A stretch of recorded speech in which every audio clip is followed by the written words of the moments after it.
Assalamualaikum warahmatullahi wabarakatuh. Waalaikumsalam warahmatullahi wabarakatuh. Alhamdulillahirrabbilalamin, atas segala nikmat dan rahmat dan apapun yang telah Allah berikan kepada kita semua, sehingga di malam hari ini kita masih diberikan kesempatan untuk melaksanakan zikir. Dan alhamdulillah, zikir pada malam hari ini diberikan kelancaran oleh Allah. Dan mudah-mudahan kita kelak dikumpulkan dalam majelis zikir di hadapan Allah, majelis yang lebih besar dan lebih mulia di hadapan Allah.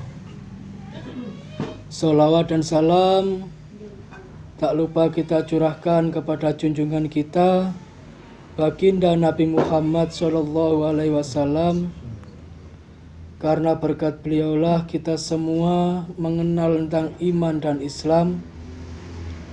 Insya Allah pasti jika kita berpegang teguh pada iman dan Islam, mengantarkan kehidupan kita selamat bahagia dunia maupun akhirat. Di malam hari ini kita akan sedikit membahas tentang sesuatu yang mungkin sering kali kita sepelekan. Apa itu? Tentang terima kasih. Jadi terima kasih mempunyai arti atau mempunyai kepanjangan. Kita menerima dan kita mengasihi. Ketika kita hanya menerima saja dan tidak mau mengasihi, maka sudah dipastikan apa yang Anda terima cukup gitu-gitu aja. Seumpama di bab keuangan, bab dunia, kita menerima gaji dari atasan mungkin 100.000. Gaji itu kita simpan saja untuk diri kita sendiri hingga akhirnya habis. Tapi beda lagi kalau kita memiliki gaji 100.000, terus kita yang sedikit kita sumbangkan atau kita sedekahkan, maka insya Allah apa yang akan kita terima di luar nalar kita. Itu kalau di bab rezeki. Jadi kita menerima dan kita kasihkan ke orang, kita akan menerima lagi lebih banyak. Rezekinya dari mana? Dari hal-hal yang tidak kita sangka. Umpama kita kerja, gaji cuma 100.000, tapi kita mendapatkan rezeki, yaitu rezeki bikasbi, rezeki yang tidak terduga, entah dari mana datangnya. Kalau itu bab keduniaan. Di bab ilmu juga sama. Ketika kita belajar, kemudian kita niat untuk mengamalkan ilmu itu atau mensiarkan ilmu itu dengan tujuan hanya beribadah kepada Allah supaya banyak orang yang paham dan banyak orang yang berubah menjadi baik, maka itu lebih mulia daripada ilmu itu kita simpan sendiri. Jadi ketika Anda mendapatkan ilmu, kemudian Anda memberikan wawasan itu kepada orang lain, maka Anda akan menerima ilmu baru lagi. Jadi kita tidak perlu takut, karena apapun yang kita berikan kepada orang lain pasti akan diganti yang lebih berkah dan lebih banyak oleh Allah. Itu adalah terima kasih.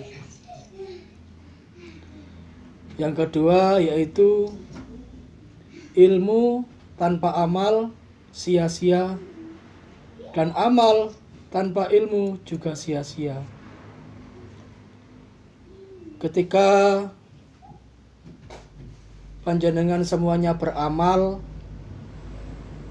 tapi tanpa didasari dengan ilmu, yang terjadi maka akan salah kaprah. Ketika Anda punya ilmu tapi Anda tidak mau mengamalkan, juga salah kaprah, juga sia-sia. Jadi yang baik bagaimana? Tahu ilmunya dan amalkan ilmu itu. Semakin kita mengamalkan ilmu untuk menolong sesama tanpa mengharapkan pamrih, tanpa mengharapkan amplop, tanpa mengharapkan embel-embel, maka disitulah barokahnya ilmu itu akan semakin berkembang. Beda lagi kalau kita dimintai tolong orang tapi belum berangkat sudah mikir amplopnya. Itu yang menjadi ilmu kurang barokah. Selama kita masih ada, usahakan kita jangan sampai menerima amplop dari jenengan bantu orang. Karena apa? Eman ilmune.